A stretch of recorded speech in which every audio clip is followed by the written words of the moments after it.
ሰላም ሰላም ውድ ቤተሰቦች እንዴት ቆያችሁልን? በዛሬው ዕለቱ በርካታ እግር ኳስ መረጃዎችን ይዘን መጥተናል። አብራችሁን ቆዩ። ውድ ቤተሰቦች እንደተለመደው ለቻናላችን አዲስ ከሆናችሁ ቻናሉን ሰብስክራይብ በማድረግ ቤተሰብ ሁኑ። ሁለቱ መረጃዎች አለፍን። አብራችሁን ቆዩ።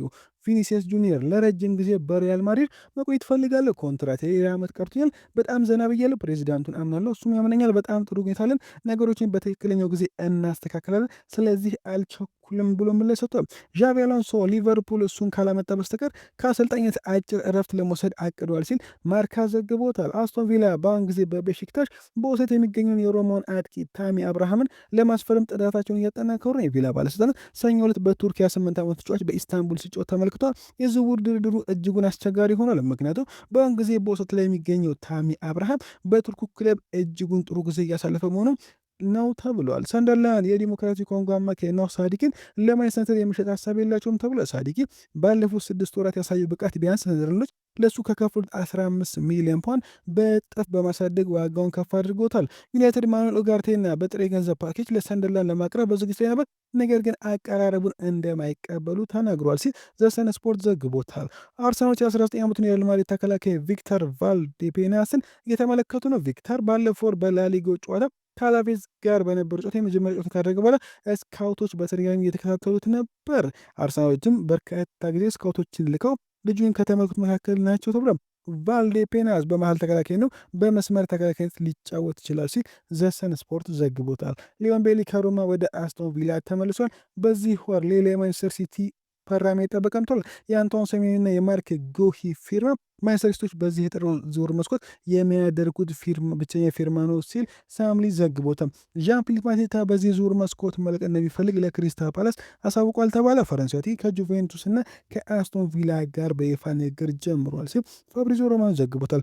ባርሴሎናዎች የሮበርት ሌዋንዶስኪን ኮንትራት በተወሰኑ ቶኖች ለማራዘም ዝግጁ ናቸው ተባለ። በቡድኑ የተቀነሰ ሚና መቀበልና 50% የደሞዝ ቀነሰን ከተቀበለ የሌዋንዶስኪን ኮንትራት ለማራዘም ዝግጁ ናቸው ሲል ዴቪድ በርናባው ዘግቦታል። ቼልሲ አሁን ጄሬሚ ጃኬትን ለማስፈረም ክፍት ነው። እስከ ዓመቱ መጨረሻ ድረስ ለሬንስ ወዲያውኑ በውሰት ሊሰጡ ይፈልጋሉ። ሬንስና ቼልሲ አሁን በዝውውር ክፍያ ለመስማት እየሰሩ ነው። ሬንስ ከ60 ሚሊዮን ዩሮ በላይ ይፈልጋል። ነገሮች ይቀጥላል። ጃኬት ቼልሲ ለመቀላቀል አሁንም ክፍት ነው ተብሏል። ሪያም ሮዜኒየር በአሁን ጊዜ ከራሂም ስተርሊንግ ጋር በእግር ኳስ ውስጥ ስለሚከናወኑ የተለያዩ ነገሮች የተነጋገሩ ነው። በሚቀጥሉት ጥቂት ቀናት ውስጥ ይህ የበለጠ ግልጽ እንደሚሆን ተስፋ እናደርጋለን ብሏል።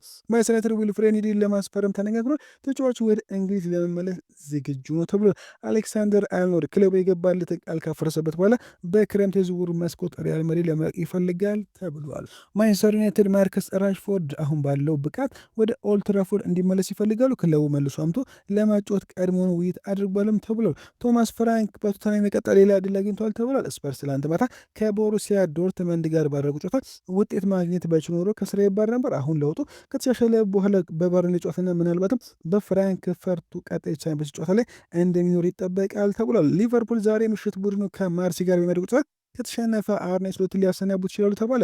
ምንጮችና የሚሉት የክለቡ ባለስልጣናት ትዕግስታቸው እያለቀ ነው። ከስሎት የምሽት ጨዋታ ውጤት ጥሩ ካልሆነ ስለ ወደፊቱ ጊዜ ወዲያውኑ ውሳኔ ይደረግበታል ተብሏል። ቼልሲ ወደ ፕሪሚየር ሊጉ ለመልስ እያሰበ ስለሚገኘው ጁሊያን አልቫሬዝ ጥያቄ እያቀረበ ነው። ቀደም ሲል በተደረጉ ቤቶች እና የሚያስብ የውል ስምምነቱ ወደ 100 ሚሊዮን ዩሮ ሊደርስ ይችላል ሲል ኢንዲካይላ ዘግቦታል። ሊያም ሮዜኔር ቶሲን አድራቢው በጡንቻ ጉዳት ለሚቀጥሉት ጥቂት ሳምንታት ከሜዳ እንደሚርቅ አረጋግጧል። ይህ በእንዲህ እንዳለ አክሰል ዲሳሲ ለ1 ዓመት ለቼልሲ ካልተጫወተ በኋላ ወደ መጀመሪያ ቡድን ልምምድ ተመልሷል ተብሏል።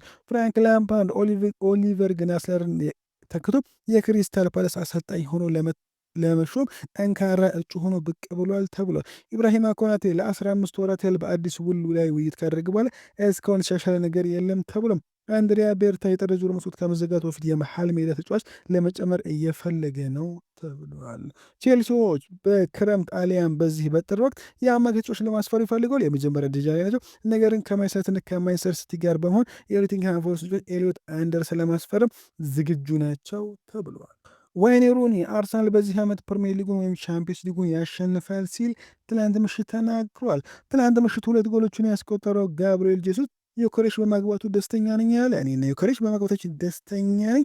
ሁሉም ሰው በቋሚነት መጀመር ይፈልጋል። እኔ ሁሉንም የቡድን አቋራጮች የማከብር ሰው ነኝ። 28 ዓመቴ ነው። ሕፃን ልጅ አይደለሁም። እግር ኳስን በደንብ እረዳለሁ ብሏል። በተጨማሪም ከሃቨርትዝ በቀጣይ መሰለፍ ዕድሉን ሲያገኝ ግብ እንደሚያስቆጠር እርግጠኛ ነኝ በማለት ጄሱስ ተናግሯል።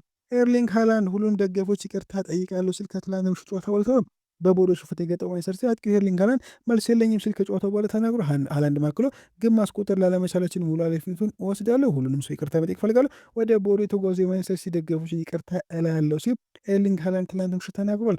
የአስቶን ቪላው ተጫዋች ከውድድር ዓመት ውጭ ሆነም። የአስቶን ቪላ አማካይ ቡባካር ካማራ በጉልበት ጉዳት ምክንያት ለረጅም ጊዜ ከሜዳ እንደሚርቅ ተገልጿል። ተጫዋቹ ባለፈው ሳምንት አስቶን ቪላ ቶተንሃም ባሸነፈው የኤፍኤ ካፕ ጨዋታ ጉዳት አጋጥሞት ነበር። ይህንን ተከትሎ ያስደሰቶች ካማራ ከውድድር ዓመት ውጭ ሊሆን እንደሚችል ተነግሯል።